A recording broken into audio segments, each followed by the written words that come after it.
Hello, fellow YouTubers, and welcome back to Phoenix Wright Ace Attorney. On the last episode, we started talking with Edgeworth. He helped us divulge exactly what happened around with the DL6 incident, which is what happened with his father and stuff, and how it kind of ties into this case. But he actually agreed to let us defend him, so on this episode, we're starting the trial. I hope everything goes well, but he did warn us about something. Let's find out what that something is.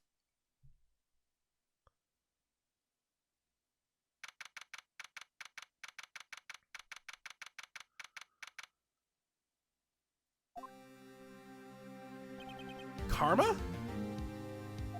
That's right, Manfred von Karma.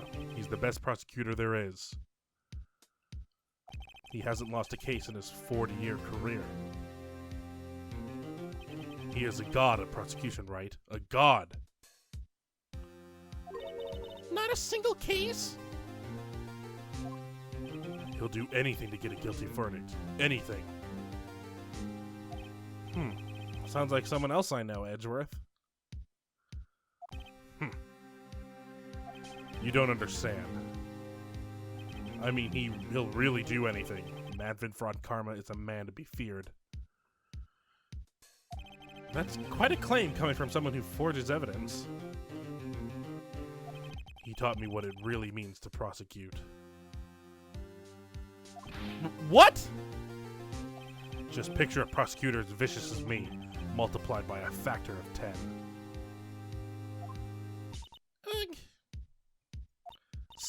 So was he your teacher then, Mr. Edgeworth? Something like that. And now he's trying to get you found guilty? What a creep! Oh, wait. Maybe he's planning on losing on purpose to help you out. He just said he had a 40-year career of no losses. Not a chance. He hasn't lost once in 40 years. 40 years! He's as ruthless as me, times 20. That's pretty ruthless. Like I said, he's a god among prosecutors. I guess it's something like Mia was to me. She wasn't a 40-year veteran of defending. Speaking of Mia, Maya? Uh-huh. We could really be using Mia's help right now, don't you think? Oh. I can't. Sorry, I tried. I really tried, but I couldn't reach. You couldn't reach? I think it's because I haven't been training. My powers are weak again. Oh man, what bad timing. I'm really sorry. I'll try my best. I hope so. Oh, good God, Phoenix. What are you whispering about? Oh, it's nothing. Well, it's time. Let's head in. Oh, boy. So we're facing someone that hasn't lost a court case in 40 years.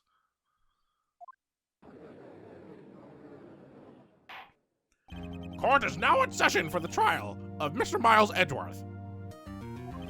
The defense is ready, Your Honor.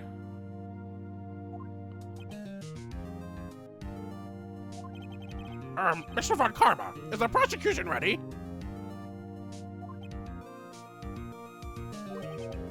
Fool. You seriously think that I would stand here were I not completely prepared? Right, my apologies. He's even got the judge scared. So, Von Karma's voice wasn't really that hard to determine. You'll find out exactly why in a moment. Very well, your opening statement, please. Decisive evidence. A decisive witness. What else could possibly be required? Nothing, of course. That should be fine. The prosecution may call its first witness. What's with this guy? Is he royalty or something? How am I supposed to fight against this? I call the detective in charge of this case, Detective Dick Gumshoe. Okay, Gumshoe's first. Let's see how this goes. Oh man, Gumshoe's gonna be so upset. He doesn't want to talk against Miles. Describe the incident, now! Yeah, yes, sir! Detective Gumshoe looks nervous. Please take a look at the map. Ooh, we get a map. The murder happened late Christmas Eve, around midnight. There was one boat in the very middle of the lake. There were 2 men on the boat. Now, there happened to be a woman camping here on the edge of the lake. Okay, that made everything weird. I did not think that the camping site was that way. At 12:10 a.m., she heard 2 pistol shots. Then the boat started to move. It went towards the boat rental shop.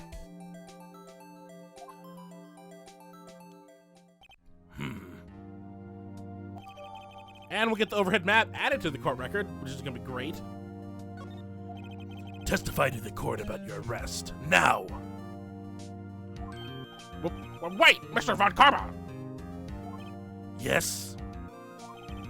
Actually, I'm the one that's supposed to be handling these proceedings. Wrong. There's only one thing you need to do here. You will slam down your gavel and say the word guilty. That is your rule. Yes, of course. You're quite right. No, he's not. So, first testimony. Here we go, the arrest of Edgeworth. A man called into the station around 30 minutes after midnight. We headed to the scene of the crime as fast as we could. That's where we found Mr. Edgeworth. Now, I didn't suspect him of anything at all. But the next morning, a body was found in the lake. So we had to arrest Mr. Edgeworth.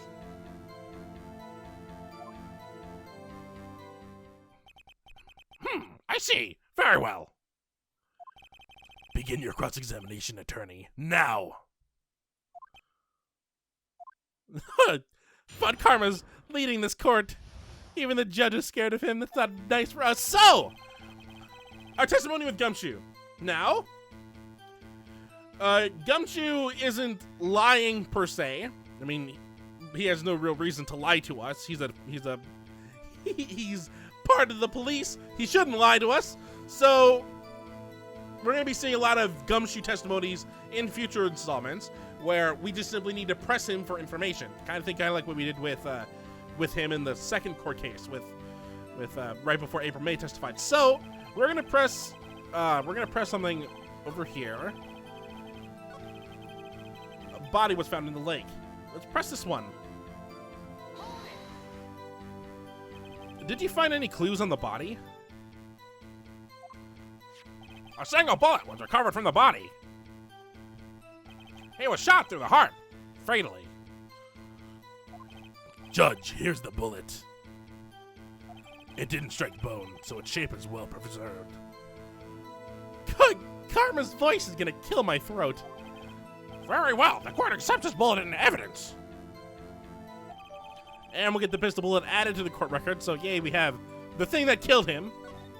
We don't have the gun yet, which is something that's weird, so let's press Edgeworth then. This one. But why is that? Well, we found the murder weapon in the boat. The murder weapon? A pistol. Detective Gumshoe. That is a vital piece of information. Please revise your testimony. Where is Judge's voice going? I think Von Karma's taking over the judge slowly, like a symbiote, like he's taking over this courtroom. Right, sorry, Your Honor. So he's gonna modify his thing a little bit. The murder weapon we found in the boat was decisive evidence. Let's press this now. What about the pistol made it decisive evidence?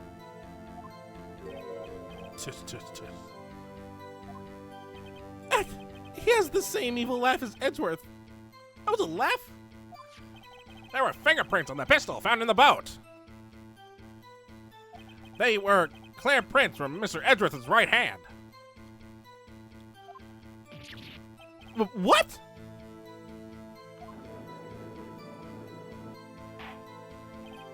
Order! Order! So, Mr. Edgeworth's fingerprints were found on the murder weapon? Yes, Your Honor. Judge, this is the weapon in question. Accepted in evidence. And we'll get the pistol added to our court record. So now we have the murder weapon. We have the murder item that literally killed the person. Members of the court, we now have the pistol used in the murder and the bullet found in the body. Detective. Yes, sir! Was the bullet found in the body fired from this pistol? Yes, the ballistic markings on the bullet match the pistol. Hey, Nick. What does he mean, ballistic markings? Shocking. To imagine someone here does not know something as basic as ballistic markings. Nick, he's glaring at me. Very well, I'll explain. Actually, Judge, you do it. Me? he's making the judge explain. Okay, fine then. Ballistic markings are like the fingerprints of a gun. The barrel leaves distinctive marks on each bullet it fires. You can examine these ballistic fingerprints to see which gun fired the shot. It's quite accurate. I like how the judge knows things. Indeed. This leads to one inevitable conclusion. The bullet found in the victim's heart was without a doubt fired from this pistol. This pistol, which, as you may recall, was covered with the defendant's own fingerprints.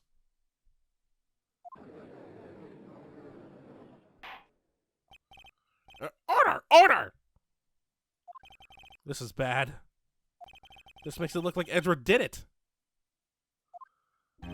Well, Judge, I'd say it's almost decisive, yes. Honestly, I could declare a verdict at this point. However, you wish to hear the witness speak, no doubt. Very well. I am somewhat fatigued, and so I will take a brief break. I will call my witness after the recess, which will last 10 minutes. Judge! Yes? What are you doing? A 10-minute recess, now! But wait, Just bang your flimsy gavel and get on with it, man. Yes! Ahem! This court will take a 10-minute recess. Who's running this court anyway? Von Karma clearly is. So... that took an hour? That did not take an hour. It took us 13 minutes. Alright, so... we're gonna continue on in just a moment. I'll start from the dialogue on the next episode. But... things don't look nice. Edward's fingerprints are on the gun. The gun shot him in the heart. It clearly came from the gun. We don't really have any other evidence with that, but it clearly points that Edward shot the gun. So, on the next episode of Phoenix Wright Ace Attorney, we are going to head back to court, and we're going to be talking with the witness, the decisive witness, who we'll find out next episode. So, until next time, hopefully you enjoy. So if any of you remember Mario and Luigi Superstar Saga, this was one of the first things that we learned in that game, along with the high jump. Although, seeing as how Mario and Luigi can jump fairly high by themselves now, high jump will not be returning in Partners in Time. Instead, we have the spin jump returning. There's the button. And it does exactly what it did in Mario and Luigi Superstar Saga. Except instead of Mario jumping on Luigi's shoulders, it's Luigi jumping on Mario's shoulders. And he can also walk around. Can we do this before?